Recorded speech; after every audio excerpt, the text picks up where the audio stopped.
old river rested unruffled, spread out in the tranquil dignity of a waterway leading to the uttermost ends of the earth. When the novelist Joseph Conrad was writing those words, one power governed a quarter of the world's population and covered the same proportion of the Earth's land surface. From the mouth of the Thames to the Bay of Bengal, it ruled the waves of all the world's oceans. The British Empire was the biggest empire ever. What greatness had not floated on the ebb of that river into the mystery of an unknown earth? The dreams of men, the seed of commonwealths, the germs of empires. Thanks to the British Empire, I have relatives in Toronto, Alberta, Philadelphia and Perth, Australia. I even spent part of my childhood in Kenya. Nowadays, of course, the phrase British Empire conjures up images of chaps with stiff upper lips and pith helmets being waited on hand and foot by poor exploited natives. At best, it's a rather corny old joke. At worst, it's something we should say a collective sorry for. The Empire's sins tend to be better remembered than its achievements. Yet travelling the world today, you keep on encountering the living legacies of Britain's age of empire. It was British traders who united the world in a single capitalist economy, while British migration changed the face of whole continents. Protestant Christianity spread from Clapham to Cape Town. English became the world language. Western norms of law, order and government were exported too, and parliamentary democracy became the yardstick by which all political systems are judged. These are the pillars of the modern world, and if you like the modern world, you can't deny its debt to the British Empire. Today we live in a world dominated by a single superpower, the United States. Indeed, it sometimes seems a little bit as if we've become part of the American empire. Yet Britain was the world's superpower for more than 2 centuries, exerting even more power beyond her borders than the US does today. First-hand memories of the empire may be fading, but there's never been a better time to understand how Britain made the modern world.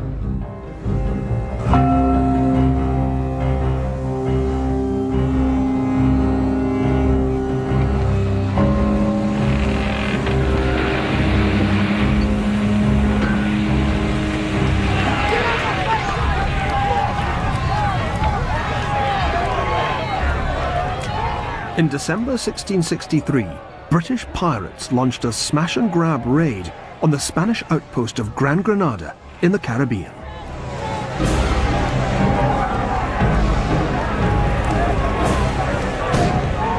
They fired a volley, overturned 18 great guns, plundered for 16 hours, sunk all the boats, and so came away.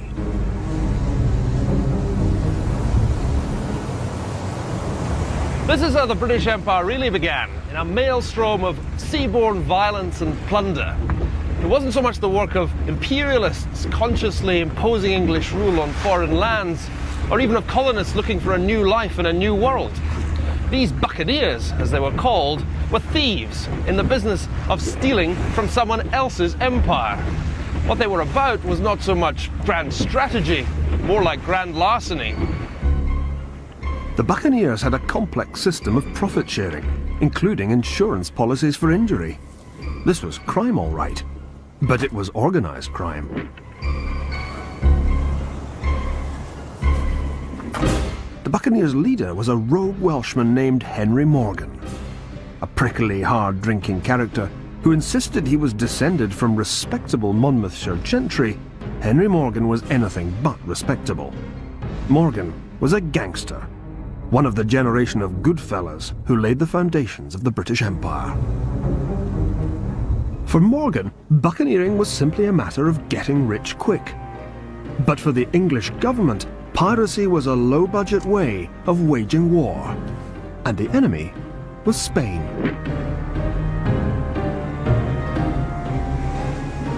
Not that the Spaniards were too worried by the English buccaneers. By comparison with mighty Spain, England was an imperial novice. By the time England acquired her first Caribbean bases, the Spanish Empire had been around for more than 100 years. Spain was the 17th century superpower, and its empire stretched from Madrid to Mexico. By comparison, Morgan and his buccaneers seemed little more than an irritant, certainly not a serious imperial rival. But that was about to change. In 1655, the English captured Jamaica. They quickly set about supplanting the Spanish superpower. Thousands of pounds were spent on these fortifications to protect the harbour at Port Royal. To supervise the work, the government turned to Henry Morgan. So just a few years after his epic pirate raid, Morgan was now Deputy Lieutenant Governor of Jamaica and Commandant of the Port Royal Regiment. Once a licensed pirate, the freelancer had become a respectable colonial governor. Morgan's career was typical of the transformation of the British Empire. The British shift from piracy to political power was to change the world forever. But how was it that British pirates like Henry Morgan could lay the foundations of the biggest empire the world has ever known? It's one of the great questions of history. Why Britain? Why not Spain, Holland, or France? Why not India? Why us? Fundamentally, it was a matter of economic style. The Spanish Empire was based on plunder. The British too started out as plunderers, but they went beyond smash and grab. Consider what Henry Morgan did with the Spanish silver he stole. He didn't take it home. Instead, he invested it in Jamaican real estate, in what is still called Morgan's Valley. Even a hoodlum like Henry Morgan could see that bigger money could be made from legitimate business. The point about Jamaica was that it was perfect for growing sugar. And here's the key to a fundamental change in the nature of British overseas expansion. The empire had begun with the stealing of gold, but the cultivation of sugar turned out to be far more lucrative. And that was because something quite extraordinary was happening back home.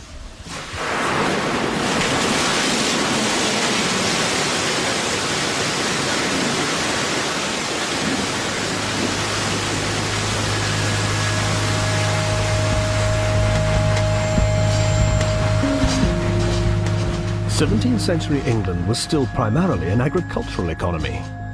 But though the wheel of change turned slowly, it turned nonetheless. More efficient farming and the first stirrings of the Industrial Revolution meant that the English were getting richer. Thanks to bumper harvests and iron bars, they could afford to indulge new and exotic appetites. England consumes within itself more goods of foreign growth than any other nation in the world. So wrote the author of bestsellers like Robinson Crusoe and Moll Flanders, Daniel Defoe, himself the son of a London merchant and an acute trend spotter. What he saw happening in late 17th century England was the birth of a new kind of economy, the world's first mass consumer society. And you only had to step inside the coffee houses of London to see what the English were consuming. This importation consists chiefly of sugars, of which the consumption in Great Britain is scarcely to be conceived of. Some people like to think the British Empire came about because of English individualism or the Protestant work ethic, but I sometimes think it had more to do with our appalling sweet tooth. During Daniel Defoe's lifetime, imports of sugar more than doubled, and that was just part of an enormous import boom. Because the English liked to mix their sugar with an orally administered and highly addictive drug, caffeine, supplemented by an inhaled and equally addictive narcotic, tobacco. Sweet tea, coffee and tobacco taken together offered a dramatically different alternative to the traditional European drug, alcohol. If alcohol's a depressant, these new drugs were the 18th century equivalent of uppers. And these were legal substances that anyone could afford, as Defoe acidly observed. Plain country Joan is now turned into a fine London madam, can drink tea, take snuff, and carry herself as high as the best. Thanks to these new drugs, the English literally felt better. They soon looked better too. Although there had long been English-manufactured textiles, they were nearly all coarse wools and linens. What the discerning English shopper wanted now was altogether more exotic. Like the sugar, tea and tobacco the English consumed with such gusto, silks, chintzes and calicos had to come from abroad. The result was nothing less than a fashion revolution. And again Defoe spotted the trend. It crept into our houses, our closets, our bedchambers, curtains, cushions, chairs, and at last beds themselves were nothing but calicos or Indian stuffs.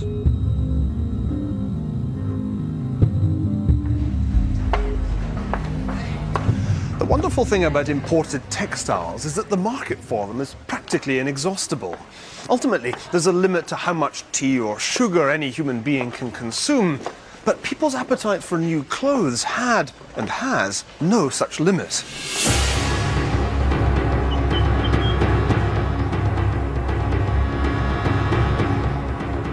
In the early 1700s, there was only one place that could satisfy the English appetite for glad rags. It was the biggest economy in the world, with total output nearly 10 times the size of England's. India. The fabrics, designs, workmanship and technology there were in a league of their own.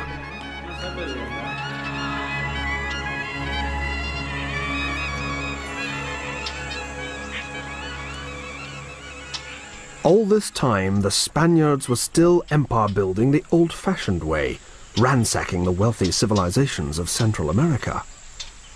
But when the English went to India, it was to trade, not to kill the golden goose.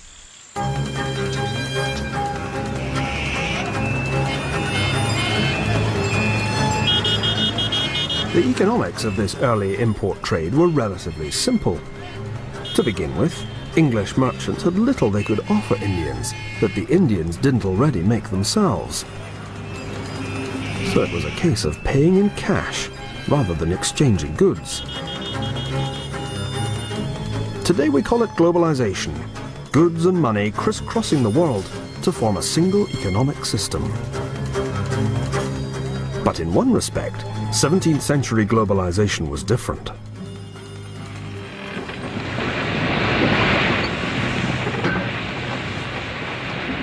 Getting the cash out from England and the goods home again meant sailing 12,000 miles around the world. In the age of sail, the world was no global village. Merchants had to contend with storms, shipwrecks, not to mention pirates.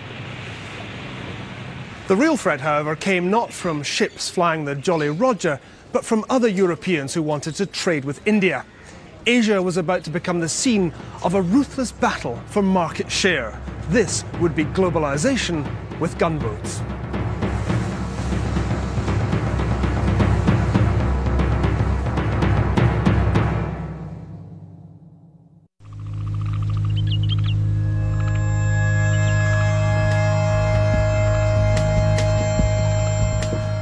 The Hooghly River in Bengal was one of the commercial superhighways of the first age of globalization. In one direction, hundreds of miles upstream, lies the seat of political power, Delhi. In the other, the open sea and the monsoon trade winds back to Europe. So when Europeans came to India to trade, this was one of their preferred destinations.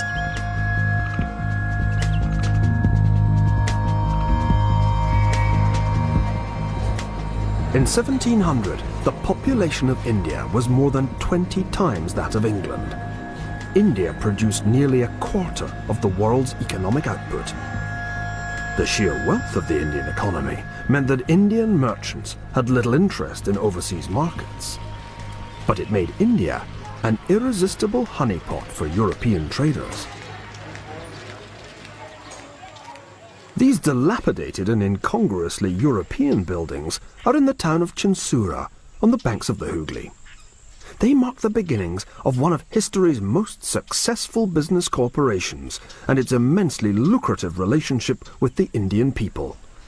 It was called the East India Company. For more than 100 years, it dominated the trade routes between Asia and Europe. But there's a catch. I'm talking about the Dutch East India Company, not the English.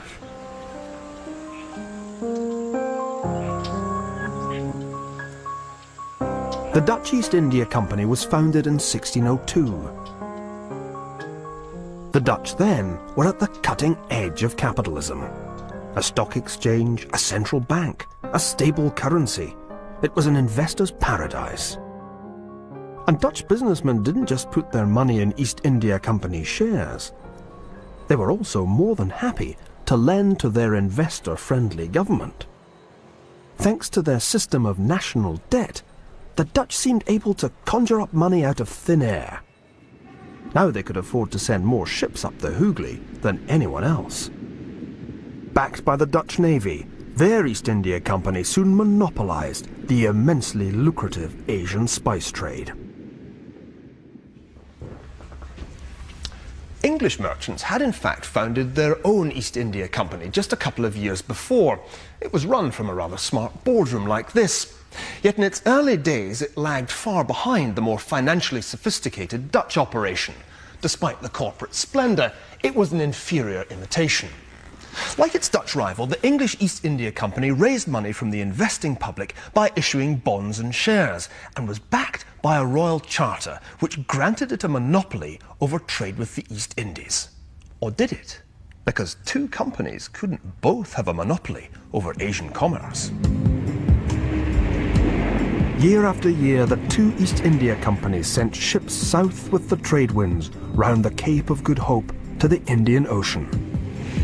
From the start, English attempts to muscle in on the Dutch company's business led to conflict. The English fought 3 wars against the Dutch in an attempt to control the trade routes to the east. But the Dutch, despite having a smaller economy, could afford a bigger and better navy thanks to their sophisticated financial system. For the English, the cost of these unsuccessful wars was ruinous. There had to be an alternative. There was a merger. Not a merger between the two companies, but a political merger. In 1688, a powerful group of English aristocrats, backed by the merchants of the City of London, invited the Dutchman William of Orange to invade their country. They called it the Glorious Revolution. The Glorious Revolution is usually seen as a political event, the final clinching of British constitutional liberties. But it was also a giant Anglo-Dutch business merger. Dutch businessmen were already major shareholders in the East India Company. Now their man William of Orange was Britain's new chief executive. The Englishmen who arranged this merger felt they needed no lessons from a Dutchman in religion or politics. They already had Protestantism, not to mention Parliament. But what they could learn from the Dutch was modern finance. A Dutch-style stock exchange was formed, allowing the government to borrow at much lower interest rates. Large-scale projects, like wars, could now be funded by a national debt. Equipped with these new institutions, England's larger economy soon powered ahead. The English became, in effect, the Super Dutch.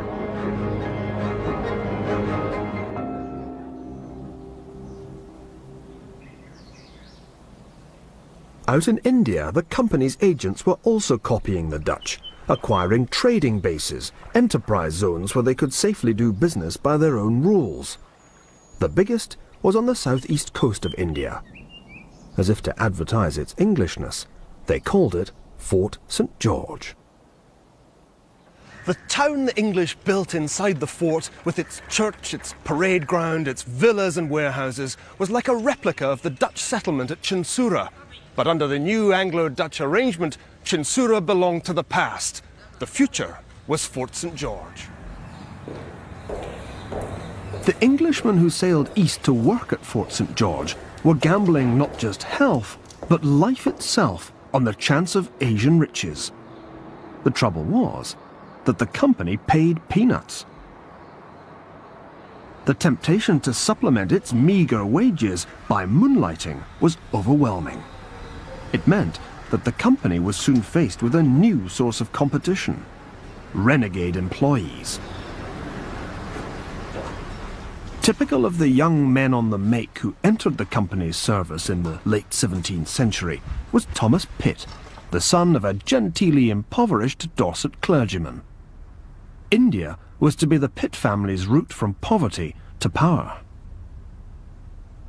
Pitt was a consummate trader with both eyes on the main chance and his hand never far from the till. He had no desire to sit sweltering in the company's offices for next to nothing. No sooner had he arrived in India than Pitt went into business on his own. In doing so, he became an interloper, breaking the company's monopoly. To the company's bosses, Pitt was a desperate young fellow of a haughty, huffing, daring temper that would not stick at doing any mischief that lay in his power.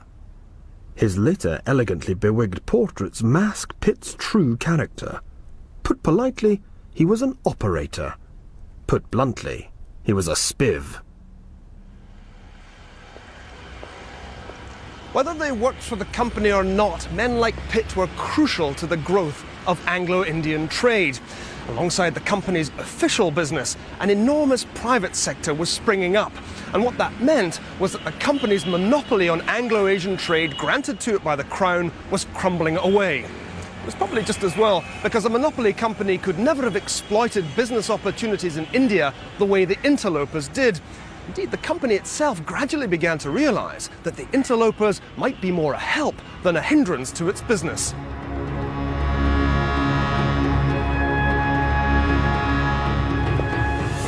At this stage, the English were merely parasites on the periphery of an Indian giant. It was from here, the Red Fort in Delhi, that the Mughal emperors, the lords of the universe, ruled India, a vast realm that dwarfed most European nations. The idea that the English might one day make the Mughal an offer he couldn't refuse would have struck a visitor to this magnificent court as preposterous. For the time being, keeping in with the Mughal emperor was an essential part of the East India Company's business. Loss of favour meant loss of money. So from an early stage, the company had to learn to play politics. And that meant coming and paying diplomatic visits here, in the Diwani-Am, in the heart of the Red Fort at Delhi. The Mughal emperor sat right there on the peacock throne. Complicated treaties had to be negotiated with him.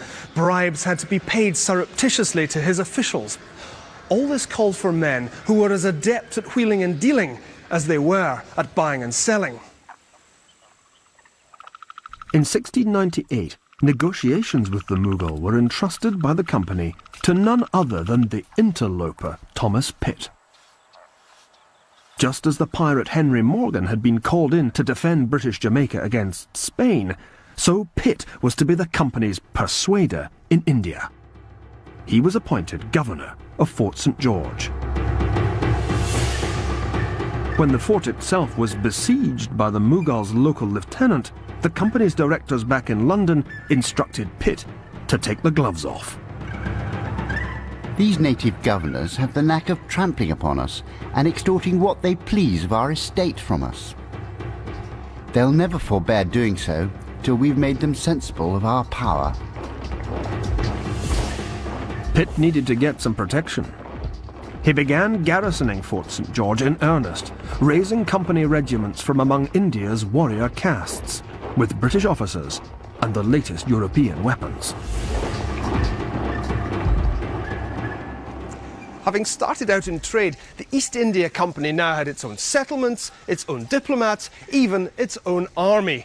In fact, it was becoming more and more like a sovereign state. Rather smugly, it now called itself the Honourable East India Company. But these political pretensions were about to run up against a new and formidable foe. For centuries, the plains of South India were dominated by this fort. But by the middle of the 18th century, it wasn't held by Indians, nor by the Dutch, nor even by the English. It was in the hands of England's oldest and most tenacious rivals, the French.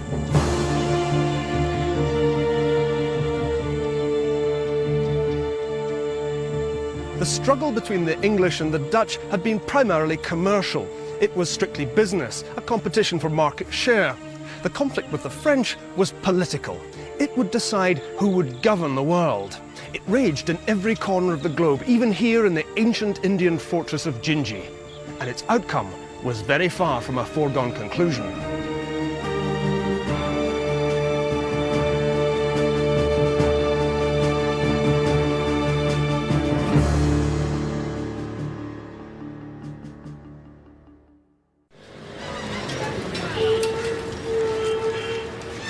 Today, the French system of education is one of the most centralised in the world.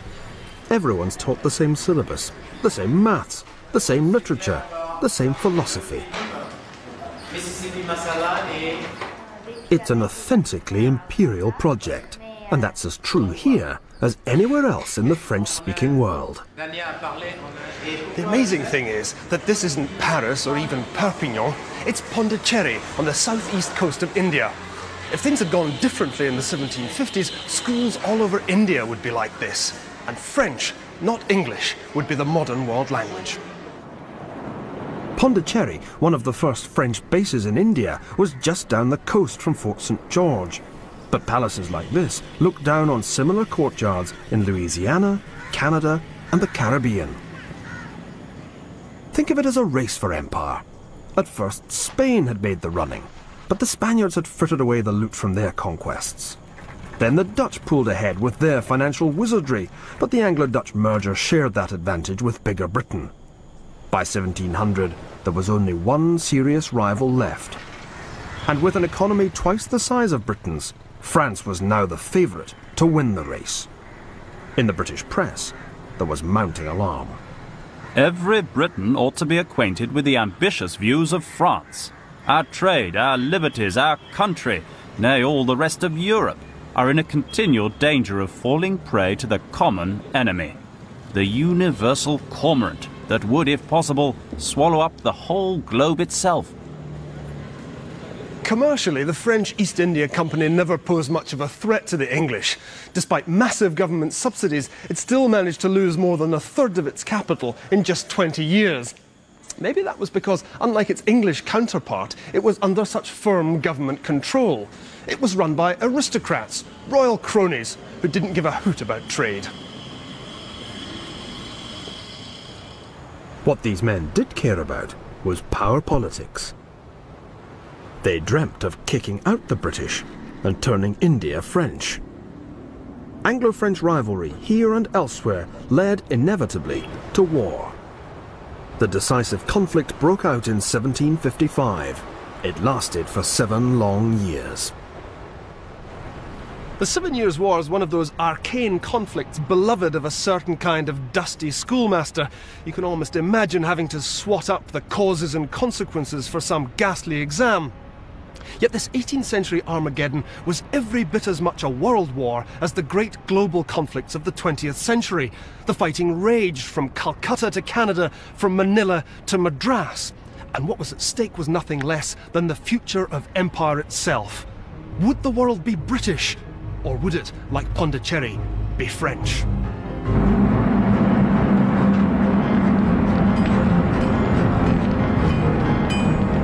The answer lay in Britain's shipyards.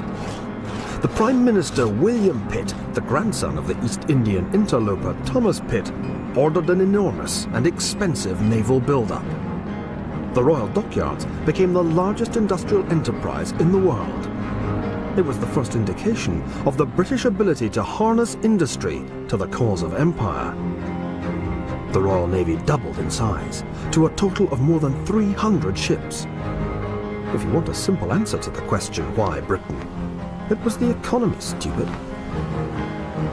The huge naval build-up was only possible because the British had something the French didn't have: loads of money. Or rather, the ability to borrow it. The financial institutions copied from the Dutch at the time of King William now came into their own, allowing Pitt's government to spread the cost of war by selling low-interest bonds to the public. By comparison, the French were reduced to begging or stealing. So finance was the key. Behind every naval victory stood the national debt.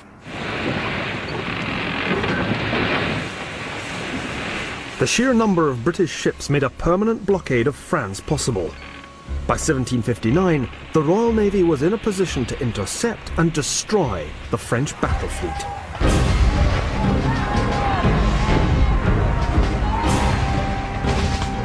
But in truth, the French were sunk financially before a single cannon was fired at sea, because France was a bad credit risk. Like his Spanish ally, the French king was an absolute monarch, with a reputation for not repaying his debts.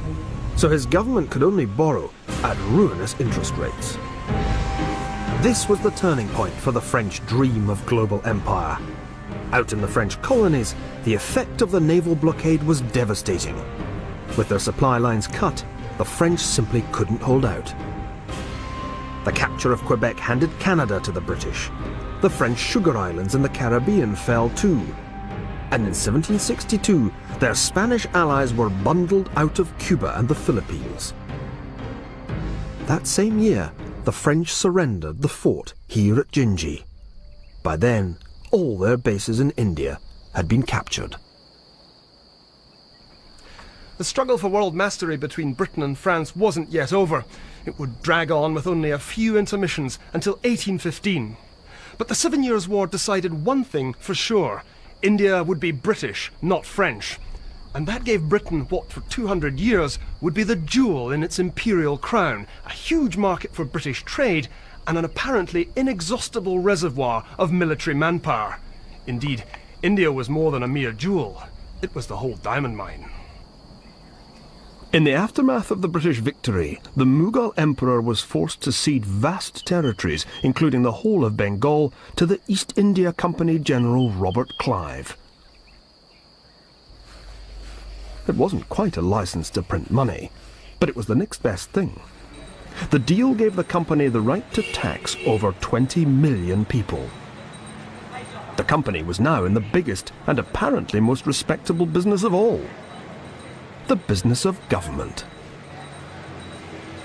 Once pirates, then traders, the British had won the European race for empire with a combination of naval and financial muscle. They now found themselves the rulers of tens of millions of people overseas, the majority of them here in India. What had started out as a business proposition had evolved through warfare into a matter of government. The question they now had to ask themselves was, how should that government be carried out?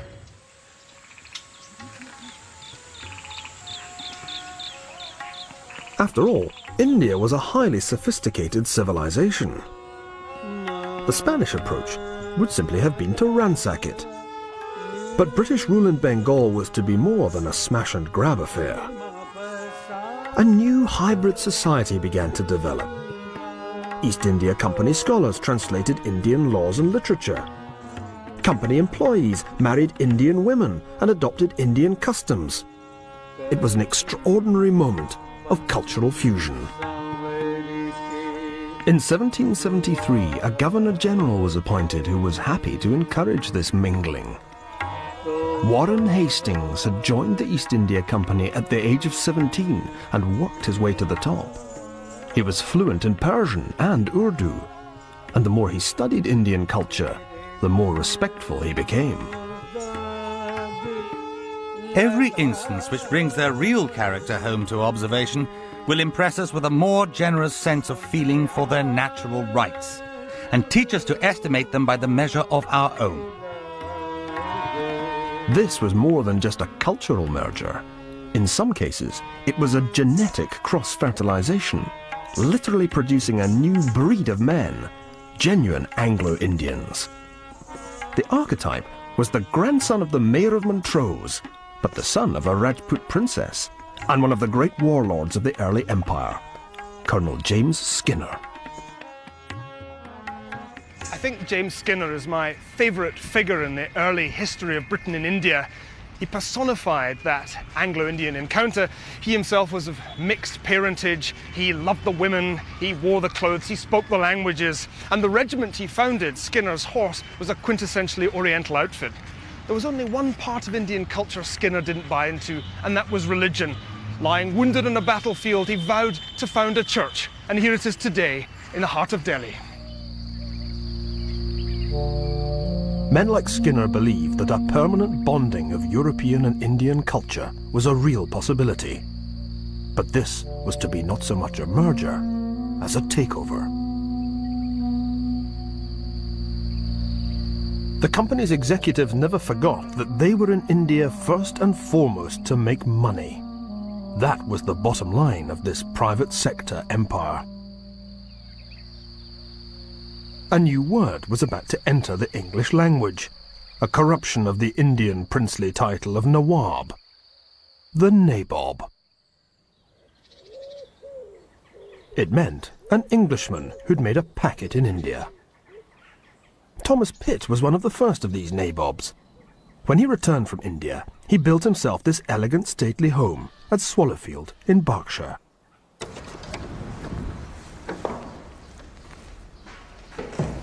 As governor of Fort St. George, Pitt had found the perfect way to bring back the loot to pay for his new home.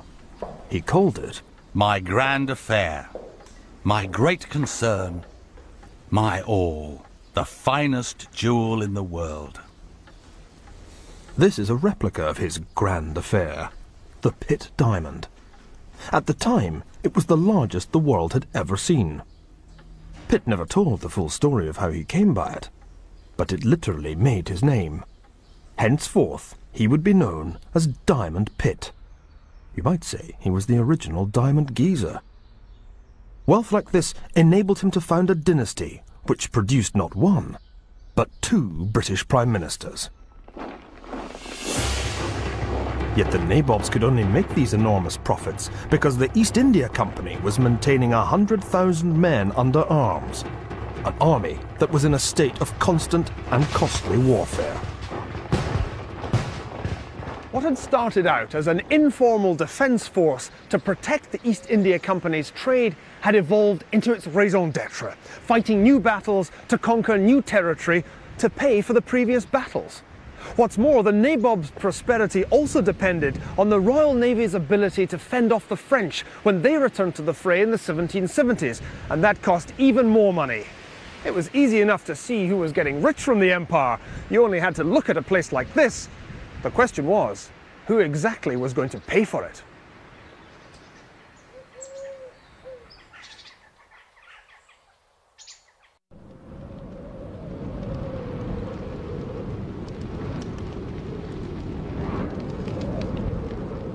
Empire didn't spell riches for everyone. Even as the nabobs were splashing out on their stately homes, most people in the British Isles were sunk in poverty, with incomes little better than those in present-day Africa. A century of fighting France on land and sea increased the national debt by a factor of 20. But the interest on this mountain of debt was paid by hiking up the excise tax, which was charged, just as it is today, on purchases of alcohol and tobacco. It took a much bigger chunk out of poorer people's incomes than out of the vast wealth of the nabobs. And it hit families in England and in Scotland too. The union of England and Scotland gave Scots the chance to share in the profits of England's expanding empire. But it also meant they had to contribute towards the spiralling costs of what was now a British empire.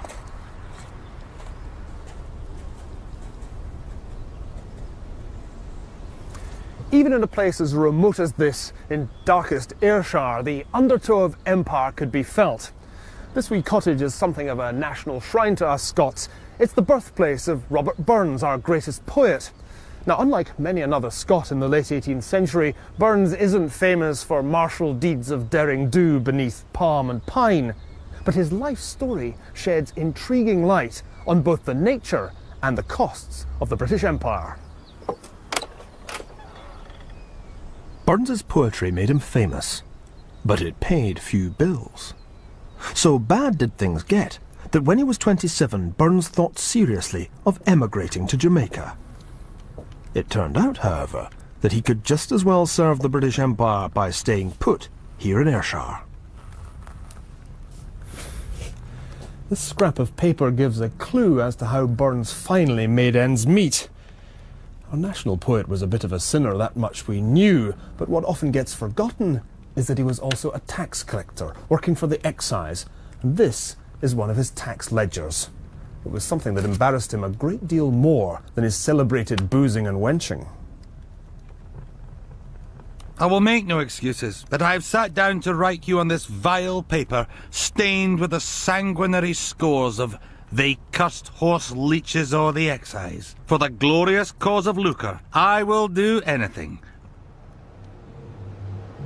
As an exciseman, Burns became a link in the great chain of imperial finance, much as he deplored the unfairness of a system which supported the stately stupidity of self-sufficient squires, or the luxuriant insolence of upstart nabobs.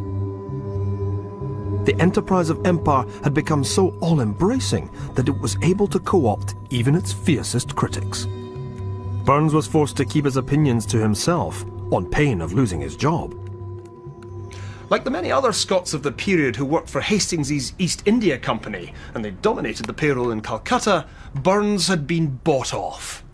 Yet the poor taxpayers of Scotland were very far from being the worst-off subjects of the British Empire. The same drain of capital from India to Britain that made the nabobs rich also made the Indians poor. British taxpayers had to reckon with the excise, a government department. But more and more Indians now paid their taxes to the East India Company, and it was driven by the profit motive. At around this time, a Muslim historian by the name of Ghulam Hussain Khan began writing a melancholy history of his times. A former Mughal official, a general, indeed a go-between for the British as they took over Bengal, Ghulam Hussain lamented the drain of wealth from India represented by the nabob's diamonds. Every one of the English holds it to be a divine obligation, I mean that of scraping together as much money in this country as they can and carrying it in immense sums to the Kingdom of England. These two customs blended together should be ever undermining and ruining this country. The ratcheting up of taxes coincided with a huge famine. It killed as many as a third of the population, some 5 million people. As the Bengalis starved, tax revenue dwindled. For the company, the only remedy seemed to be to fight more wars and collect more plunder. But these new wars proved much harder to win. The company's military overheads were soaring. Its profits were turning into whopping losses. Back in London, the shareholders were getting rattled, and you can see why when you look at this chart of the East India Company's share price. There's a bull market under Clive following the 7 Years' War, but under Hastings the stock tanks because of famine in Bengal and war. Things got so bad that the company's directors not only had to cut the annual dividend, they had to go cap in hand to the government for a bailout. The company got its rescue package, but the shareholders, who were well represented in the corridors of power, demanded a fall guy. As the arch-nabob, the East Indian fat cat, the Governor-General Warren Hastings was hauled before Parliament, and to his horror, charged with gross injustice, cruelty and treachery against the faith of nations, with various instances of extortion and other deeds of maladministration, with a wanton and unjust and pernicious exercise of his powers. This was more than just a backlash against chronic corporate sleaze. It was a return to the imperial drawing board. Up until now, the empire in India had been run as a purely commercial operation. Yet under Hastings, profits had turned to losses. Was it time for the government in London to take over? In the end, after 7 years of legal wrangling, Hastings was acquitted, as fat cats usually are. But the system he represented was not. The days of nabob rule were over. Like many another rogue corporation, the East India Company would henceforth have to answer to a government regulator. The supreme irony was that the Prime Minister who cracked down on the now not-so-honourable company was William Pitt, the great-grandson of that notorious nabob, Diamond Pitt. From now on, Governor-Generals in India wouldn't be company traders, but aristocratic grandees, appointed directly by the crown. When the first of the new governors arrived in India, he took immediate steps to clean up the Companies Act. This palace was the new Governor-General's residence, in the heart of what had become the capital of British India, Calcutta. It's a telling symbol of what the British in India now aspired to. Sleazy, money-grubbing Orientalism was out. Virtuous, high-minded classicism was in.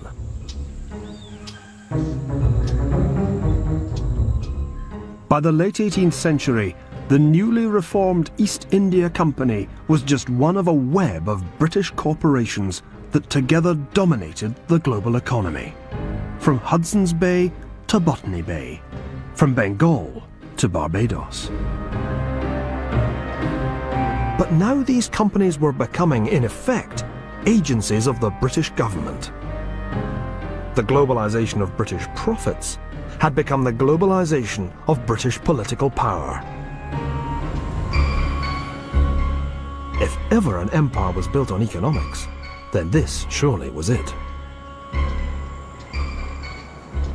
The British had ended up with the biggest empire the world had ever seen. They had robbed the Spaniards, copied the Dutch, beaten the French, and plundered the Indians. Now they ruled supreme.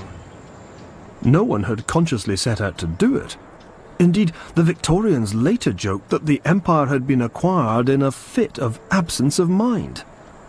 But the last thing the British suffered from was absent-mindedness.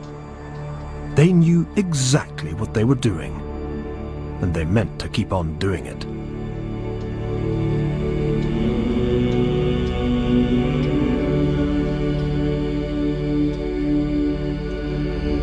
When James Skinner died, he was buried in the church he had founded in Delhi. And his descendants continued to be buried alongside him right down to the end of British rule, nearly 150 years later. This is one of those countless corners of a foreign field that will be forever British.